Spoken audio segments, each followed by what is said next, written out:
আসন্ন bar council পরীক্ষায় যে সকল পরীক্ষার্থী অংশগ্রহণ করবেন তাদের কথা চিন্তা করে সুনির্দিষ্ট প্রতিকার আইনের উপরে সংক্ষিপ্ত একটি সাজেশন তৈরি করেছি। প্রথমে বলে রাখি, সুনির্দিষ্ট প্রতিকার আইনে হচ্ছে যে 7টি আইন আছে তার মধ্যে সব থেকে ছোট আইন, এবং এখান থেকে বার কাউন্সিল এমসিকিউ পরীক্ষায় 10টি কোশ্চেন হয়ে থাকে। তো সুনির্দিষ্ট প্রতিকার আইন যেহেতু খুব ছোট, তাহলে খুব অল্প সময়ের মধ্যে আপনি এটা আয়ত্ত করতে পারবেন।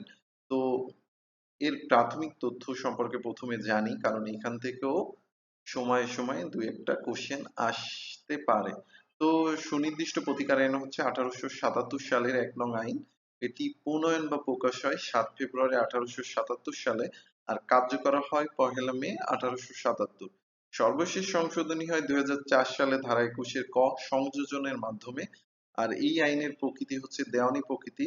আইনের ধরন হচ্ছে মূল আইন বা সাবস্টেন্টিভ ল। এখানে বলে রাখা ভালো যে 7টি আইন আছে তার মধ্যে 2টি আইন, একটা হচ্ছে দণ্ডবিধি এবং সুনির্দিষ্ট প্রতিকার আইন হচ্ছে মূল আইন বা সাবস্টেন্টিভ ল। বাকি যে 5টি আইন এটা হচ্ছে পদ্ধতিগত আইন বা প্রসিডিউর ল। এই আইনের ধারা আছে 57টি, তার মধ্য থেকে 24টি গুরুত্বপূর্ণ ধারা সম্পর্কে খুব সংক্ষিপ্ত আকারে আলোচনা করব।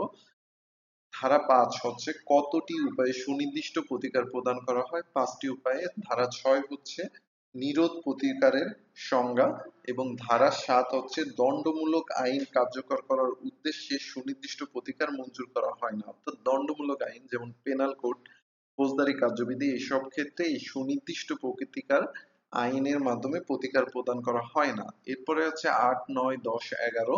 এই 4টা আইন হচ্ছে সম্পত্তি দখল পুনরুদ্ধারের ক্ষেত্রে প্রযোজ্য। 8, 9 হচ্ছে স্থাবর সম্পত্তি দখল পুনরুদ্ধারের ক্ষেত্রে প্রযোজ্য।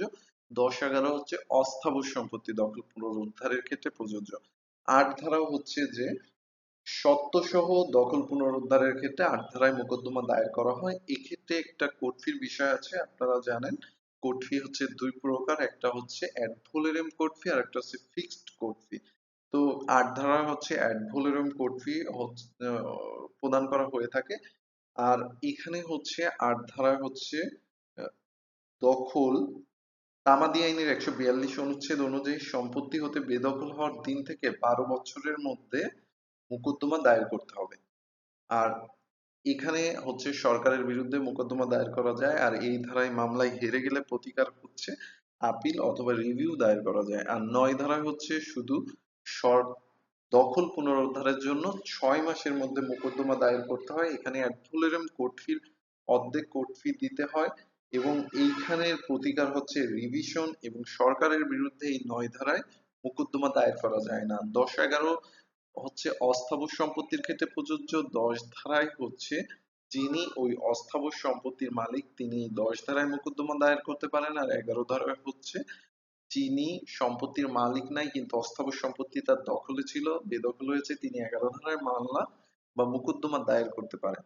12 ধারা হচ্ছে খুবই গুরুত্বপূর্ণ একটি ধারা, এখান থেকে প্রায় প্রশ্ন হয়ে থাকে। 12 ধারায় হচ্ছে যে যে সকল চুক্তি সুনির্দিষ্টভাবে কার্যকর করা যায় সে সম্পর্কে 12 ধারায় আলোচনা করা হয়েছে। এখানে 4টি ক্ষেত্রে কথা বলা হয়েছে। 21 ধারার ঠিক 12 ধারার উল্টা। 21 ধারায় হচ্ছে যে সকল ক্ষেত্রে চুক্তি সুনির্দিষ্টভাবে কার্যকর করা যায় না এই সংক্রান্তে 8টি ক্ষেত্রের কথা 21 ধারায় বলা হয়েছে। এরপরে 21-এর কয়টিও গুরুত্বপূর্ণ, যে চুক্তির বিষয়বস্তু অংশবিশেষ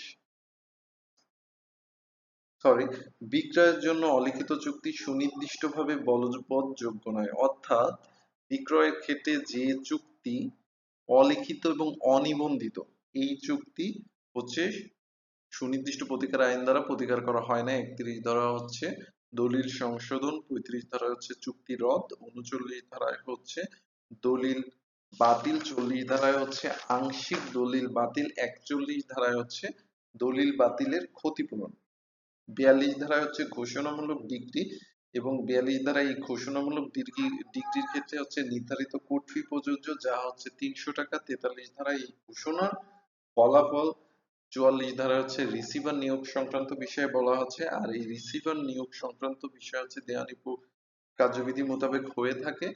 52 ধারা হচ্ছে নিরোধ প্রতিকার সম্পর্কে বলা হয়েছে। এই নিরোধ প্রতিকার প্রদান করা হয় অস্থায়ী এবং স্থায়ী নিষেধাজ্ঞার মাধ্যমে। 53 ধারা হচ্ছে অস্থায়ী এবং স্থায়ী নিষেধাজ্ঞার সংজ্ঞা প্রদান করা হয়েছে।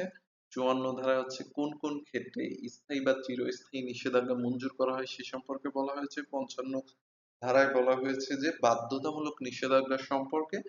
৫৬ ধারায় হচ্ছে যে সকল ক্ষেত্রে নিষেধাজ্ঞা মঞ্জুর করা হয় না, এবং ৫৭ ধারা হচ্ছে নেতিবাচক বা নাবাচক চুক্তি পালনের জন্য নিষেধাজ্ঞার কথা বলা হয়েছে।